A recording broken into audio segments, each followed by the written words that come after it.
Hello students, welcome to Soumya's Conversation.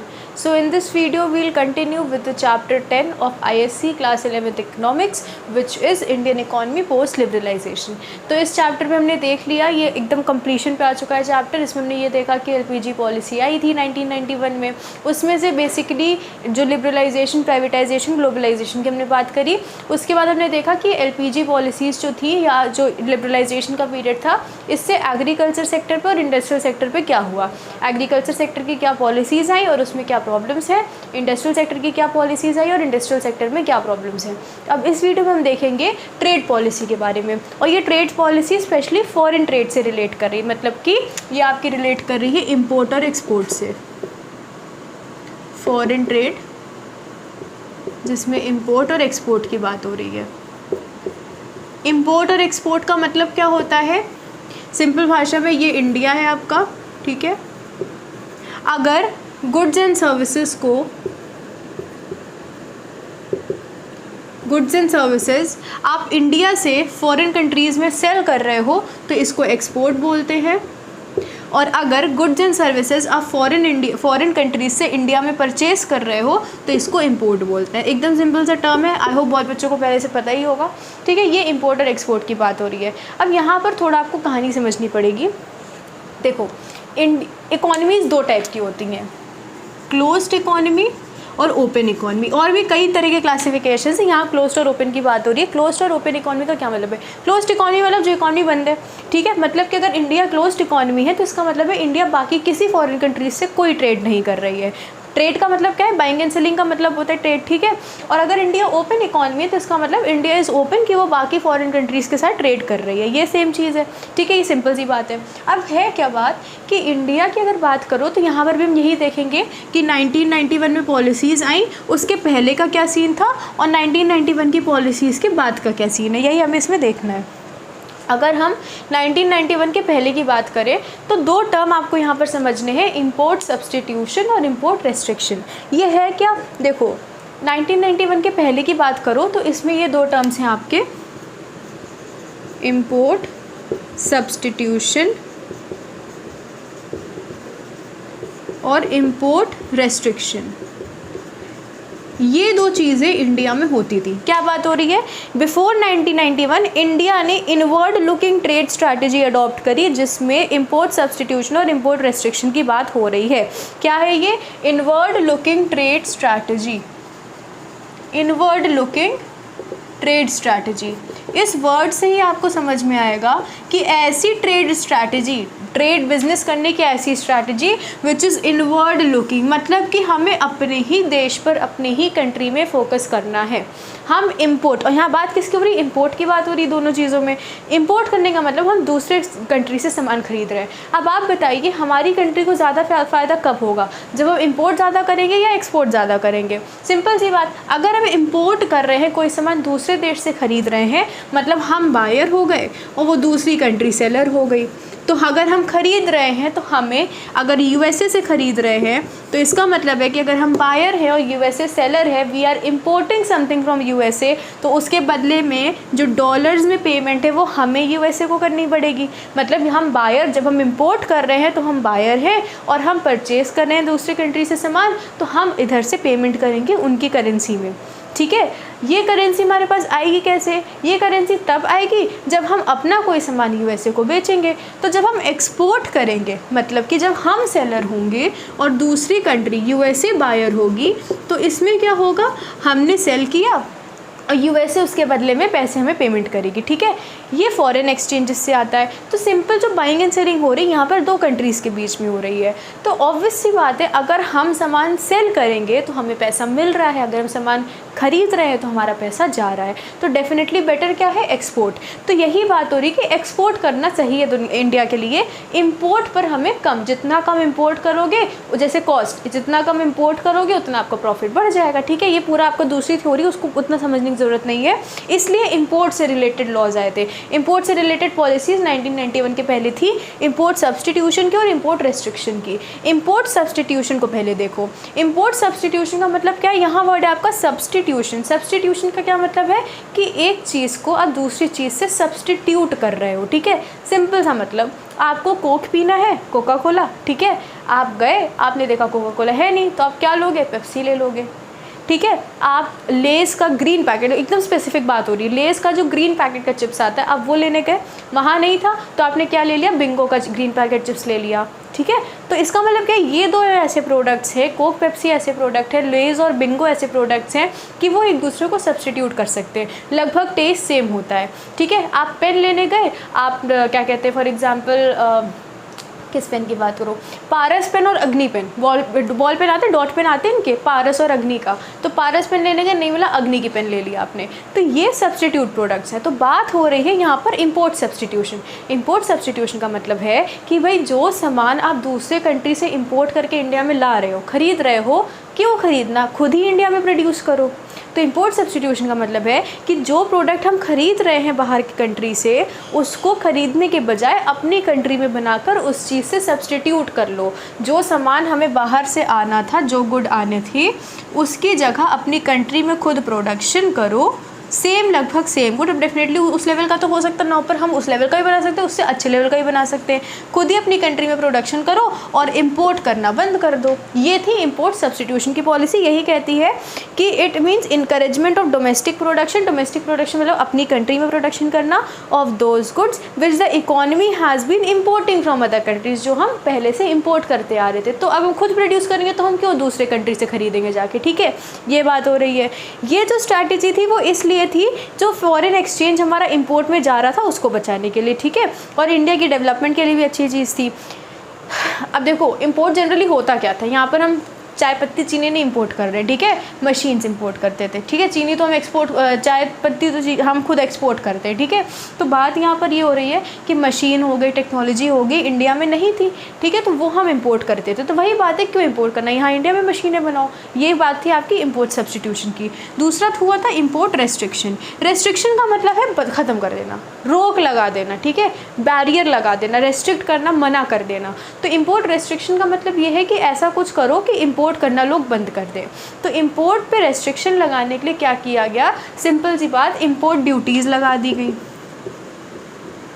Import duties लगा दी गई, बढ़ा दी गई, जो भी बोल सकते हो। तो वही बात हो रही है। इंपोर्ट रेस्ट्रिक्शन स्ट्रैटेजी का मतलब था कि डोमेस्टिक इंडस्ट्री को प्रोटेक्ट करना through import restriction and import duties. Import duties लगाकर अपनी इंडस्ट्री को प्रोटेक्ट करना। इसके लिए यही हुआ था कि अगर आप दूसरी कंट्री से इंपोर्ट करोगे सामान, तो जो ड्यूटीज़ आपको पे करनी रहेंगी, जो टैक्सेस पे करने रहेंगे, वो उसकी अमाउंट बढ़ा दो। तो लोग थोड़ा सोचेंगे खरीदने से पहले। अब नहीं इंपोर्ट ड्यूटीज़ लगी हैं, रेस्ट्रिक्शंस नहीं है, तो लोग जो मर्जी उतना खरीदेंगे, तो इंपोर्ट उतना बढ़ेगा, ठीक है। तो वही यहाँ पर बात हो रही है कि इसलिए इसमें बताया गया कि जो आपकी पहले की पॉलिसीज़ थी, इनवर्ड लुकिंग ट्रेड पॉलिसी जो थी, उसने इंपोर्ट ड्यूटीज़ बहुत हाई कर दी, हैवी इंपोर्ट ड्यूटीज़ चार्ज करते थे। ये सब 1991 के पहले की बात है, जितना बताया गया ये सब 1991 के पहले की बात है। हैवी इंपोर्ट ड्यूटीज़ चार्ज करी जाती थी इंपोर्ट रेस्ट्रिक्शन करने के लिए, ठीक है। अब क्या बात हुई 1991 की, क्या बात हुई 1991 की पॉलिसी के बाद क्या आया था, एक हमने टर्म देखा था जी, एलपीजी में जी का मतलब था ग्लोबलाइजेशन। और ग्लोबलाइजेशन में यही बात हुई कि हम किस तरीके से अपने कंट्री को ओपन इकोनॉमी बनाकर बाकी कंट्रीज से ट्रेड कर सकते हैं, ठीक है। तो वही जो ग्लोबलाइजेशन हुआ, तो 1991 के बाद की बात क्या हुई, 1991 के बाद हमने लाई अपनी पॉलिसीज़, जो हमारी फॉरेन ट्रेड पॉलिसी थी, उसमें बहुत ज़्यादा चेंजेस आए और हमारी इकोनॉमी खुल गई, ओपन अप हो गई टू अदर इकोनॉमीज़। क्या क्या चेंजेस आए थे, अब 1991 के बाद की रिफॉर्म्स की बात करो तो फर्स्ट रिफॉर्म आपका ये है, इंपोर्ट लाइसेंसिंग अबॉलिश कर दी गई। इंपोर्ट लाइसेंसिंग, इंपोर्ट करने के लिए लाइसेंस की जो ज़रूरत पड़ती थी, ये हटाई दिया गया। कोई लाइसेंस की ज़रूरत नहीं, इंपोर्ट करो, ठीक है। तो लोग इंपोर्ट करने के लिए और इनकरेज होंगे, ठीक है, इंपोर्ट बढ़ेगा। दूसरी चीज़ आई, क्वांटिटेटिव रेस्ट्रिक्शंस जो थे, इंपोर्ट कोटाज, वो भी अबॉलिश कर दिए गए। क्या अबॉलिश हुआ, इंपोर्ट कोटाज। इंपोर्ट कोटाज का क्या मतलब होता है, कोटा का मतलब यहाँ पर है कितनी क्वांटिटी का सामान आपको इंपोर्ट करना है, सॉरी, ये था कि अगर आप कुछ इंपोर्ट कर रहे हो किसी कंट्री से, तो पहले ये था 1991 के पहले यही था कि एक क्वांटिटी फिक्स रहती थी कि इतना कोटे का सामान, इतनी क्वांटिटी का सामान आप इंपोर्ट कर सकते हो, ठीक है, क्वालिटी नहीं क्वांटिटी, कितना नंबर कितना यूनिट, ठीक है, फिक्स कर दिया गया। अगर आप वहाँ से क्या कहते हैं मशीन ले रहे हो तो और अगर मशीन इस पर्टिकुलर रेट या इस पर्टिकुलर वेट की है तो आप जो है 10 मशीन्स केवल इंपोर्ट कर सकते हो, कोटा फिक्स है, ठीक है, एकदम लेमेंस भाषा में आपको समझाया गया। तो इंपोर्ट कोटास जो फिक्स होते थे ये हटा दिया गया, तो इंपोर्ट लाइसेंसिंग हटाई गई, इंपोर्ट कोटास हटा दिया गया। थर्ड आपका आया चेंज, इंपोर्ट ड्यूटीज़ जो थे उनको मॉडरेट या रिड्यूस कर दिया गया। इंपोर्ट ड्यूटीज़ जो बहुत हैवी ड्यूटीज़ थी पहले, उन हैवी ड्यूटीज़ को रिड्यूस कर दिया गया, ठीक है, कम कर दिया गया, ताकि लोग और इनकरेज हो इंपोर्ट ट्रेड फॉरेन ट्रेड करने के लिए। फोर्थ आपका क्या चेंज था, export duties have been removed to increase the competitive position of Indian goods in the international market. तो एक्सपोर्ट ड्यूटीज़ जो होती थी, एक्सपोर्ट पर भी ड्यूटीज़ होती हैं, तो एक्सपोर्ट ड्यूटीज़ जो रहती थी वो हटा दी गई थी, रिमूव कर दी गई थी, ताकि इंडिया, देखो हम जब तक ओपन नहीं होंगे दूसरी कंट्रीज के साथ तब तक हम ट्रेड इन्वॉल्वमेंट नहीं होंगे, और ट्रेड में इन्वॉल्व नहीं होंगे तो हम फिर अपनी कंट्री को, अपनी इकॉनमी को ग्रो नहीं कर पाएंगे, ठीक है, ये एक मेजर फैक्टर है। तो वही बात है कि जो बंद इकॉनमी थी ना, उसको ग्लोबलाइज करना बहुत ज़रूरी था। हमारे पास फॉरेन एक्सचेंज की बहुत कमी हो गई थी। जब आप कहानी पढ़ोगे 1991 में ऐसा क्यों किया गया, इतनी पॉलिसीज़ क्यों लाई गई, तो इंडिया बहुत बुरी इकोनॉमिक क्या कह सकते हैं, इकोनॉमिक प्रॉब्लम में चल रहा था, ठीक है, फॉरेन एक्सचेंज बिल्कुल नहीं था, ठीक है, इसी टाइप का था, बिल्कुल नहीं था, या कुछ 2-3 वीक्स तक सर्वाइव करने का बचा हुआ था। लोन लेने की ज़रूरत आ गई थी, लोन नहीं मिलने की रीजंस आ गया। तो हुआ ये था कि लोन लेने की बात हुई थी वर्ल्ड बैंक से या IMF से आई थिंक, तो जब उसमें क्या हुआ कि उसमें उन लोगों ने बोला कि आप ये पॉलिसीज़ लो, ये रेस्ट्रिक्शंस हटाओ, LPG टाइप का ये जो पॉलिसीज़ आई तभी हम लोन देंगे, तो ऐसे करके बात हुई थी, इस वजह से इतने मेजर चेंजेस आए। तो वही बात है कि जो इंडिया पहले इतनी इनवर्ड लुकिंग ट्रेड स्ट्रैटेजी थी, वो नई ट्रेड स्ट्रैटेजी में क्या हुआ, ये इंपॉर्टेंट पॉइंट्स है, ये इंपॉर्टेंट चेंजेस आए, ठीक है। तो यही यहाँ पर बात हो रही है कि लिबरलाइजेशन के बाद जो है ये सारी इंडियन मार्केट और ओपन अप हो गई to the foreign trade, international trade. इसके बाद आता है problems of India's foreign trade, ठीक है, ये भी हम लोग देख लेते हैं। तो ये क्या था, पॉलिसी सेम जो आपने एग्रीकल्चर और इंडस्ट्री में देखा, आपने एग्रीकल्चर में पॉलिसी देखी, प्रॉब्लम देखी, ठीक है, उसके बाद आपने इंडस्ट्री में भी क्या देखा, पॉलिसी देखी, प्रॉब्लम देखी। अब ये जो ट्रेड पॉलिसी है ये भी क्या है, इंटरनेशनल ट्रेड में पॉलिसी आपने देख ली। अब हम देखेंगे प्रॉब्लम्स, अब हम देखेंगे problems of India's foreign trade. तो प्रॉब्लम्स की बात की जाए तो फर्स्ट प्रॉब्लम क्या थी आपकी, फर्स्ट प्रॉब्लम थी rate of increase of imports have been higher than the rate of increase in exports. 1991 में क्या हुआ, 1991 में बोला क्या, जो ये इंपोर्ट ड्यूटी हटाई गई, इंपोर्ट के लाइसेंसिंग हटाई गई, इससे क्या हुआ, लोग इंपोर्ट ज़्यादा करने लगे। मतलब अभी भी कंट्री के अंदर जो हम परचेज़ कर रहे हैं, जो इंपोर्ट कर रहे हैं फॉरेन कंट्रीज से, उसको ईजी तो किया गया, उसको और क्या कह सकते हैं सिंपल काम कर दिया गया। तो इसके वजह से इंडिया में इंपोर्ट तो बहुत ज़्यादा होने लगा, पर एक्सपोर्ट उस लेवल से ग्रो नहीं कर रहा था, ठीक है, हम केवल ख़रीदते जा रहे थे, उससे भी तो देश को नुकसान होगा। अब आप केवल ख़रीद रहे हो और आप कुछ सेल करके पैसे नहीं अर्न कर रहे हो, केवल आप ख़रीदते जा रहे हो।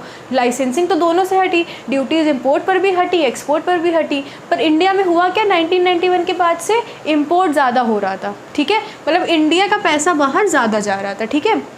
तो ये प्रॉब्लम आई। दूसरी प्रॉब्लम क्या थी, there has been decrease in volume of both exports and imports, ठीक है। अगर बात की जाए तो ये एक्सपोर्ट और इंपोर्ट जो हो रहा था, जितना भी हो रहा था, दोनों की वॉल्यूम कम भी होने लगी। वॉल्यूम कि कितनी क्वांटिटी का वो हो रहा है, देखो इंपोर्ट कोटा की बात हुई थी ना, कोटाज बनाए गए थे, तो कितनी क्वांटिटी में या किस वॉल्यूम का एक्सपोर्ट इंपोर्ट हो रहा है, ये दोनों में गिरावट आ गई थी, कम हो गए थे, ठीक है। तो ये भी सही नहीं है। इसके बाद share of India's foreign trade is meagre as compare to other major countries. Obviously अगर आप इंडिया जो है, इंडिया में और क्या कहते हैं मतलब पूरे इंटरनेशनल ट्रेड में आ गया है, पर बाकी कंट्रीज़ के हिसाब से अगर पूरे वर्ल्ड ट्रेड की बात करो, पूरे वर्ल्ड में जितना ट्रेड हो रहा है उसमें इंडिया का पोर्शन बहुत ही कम था, बहुत ही मीगर पोर्शन है। तो वही बात हो रही है कि अभी भी पॉलिसीज़ के बाद भी इंडिया का जो पोर्शन है पूरे उस फॉरेन ट्रेड में वो बहुत ही मीगर है, बहुत ही कम है, ठीक है। उसके बाद है India is facing the problem of deficit and balance of trade, ठीक है। तो यहाँ पर क्या है, आपका शेयर जो इंडिया का है वो कम है, वर्ल्ड ट्रेड में। इसके बाद आपका पॉइंट था कि बैलेंस ऑफ पेमेंट, हाँ balance of trade, balance of trade में डेफिसिट होना। बैलेंस ऑफ ट्रेड क्या है, डेफिसिट क्या है, ये पूरा पूरा चैप्टर है आपका, इसको इतना समझने की ज़रूरत नहीं है। बैलेंस ऑफ ट्रेड का सिंपल सा मतलब है, अकाउंट्स पढ़िए आप लोगों ने, पढ़ ही रहे होगे अकाउंट्स, ठीक है। तो सिंपल सा मतलब अगर आप इंपोर्ट करो, या आपको पता है डेबिट होता है क्रेडिट होता है, एक साइड डेबिट होता है एक साइड क्रेडिट होता है। जब पैसा आता है तो क्रेडिट हम करते हैं, पैसा जा रहा है तो डेबिट करते हैं, ठीक है। Debit what comes in, credit what goes out, ठीक है, यही होता है, हाँ ठीक है। तो यहाँ पर अगर आप बात करो, अगर आप एक्सपोर्ट कर रहे हो, ठीक है, तो ये क्रेडिट होगा आपके लिए, इनकम होगी, ठीक है, इनकम होगी तो एक्सपोर्ट से आएगी।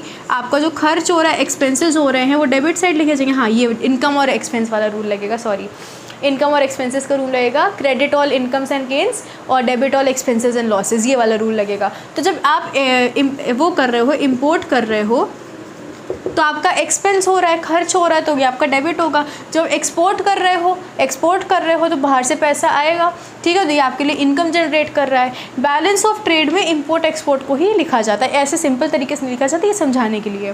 तो बैलेंस ऑफ ट्रेड में डेफिसिट का क्या मतलब है, यहाँ पर वो रिकॉर्ड हो रहा है जो आपके पास पैसा आ रहा है, और यहाँ पर वो रिकॉर्ड हो रहा है जहाँ से पैसा आपका जा रहा है। अब अगर आने वाला पैसा कम है, जाने वाला पैसा ज़्यादा है, तो इसमें क्या बोलेंगे, डेफिसिट हो गया। फॉर एग्जांपल एक्सपोर्ट करके जो आपके पास पैसा आ रहा है वो है 10,000 करोड़, और इंपोर्ट करके जो आपका पैसा जा रहा है वो है आपका 15,000 करोड़।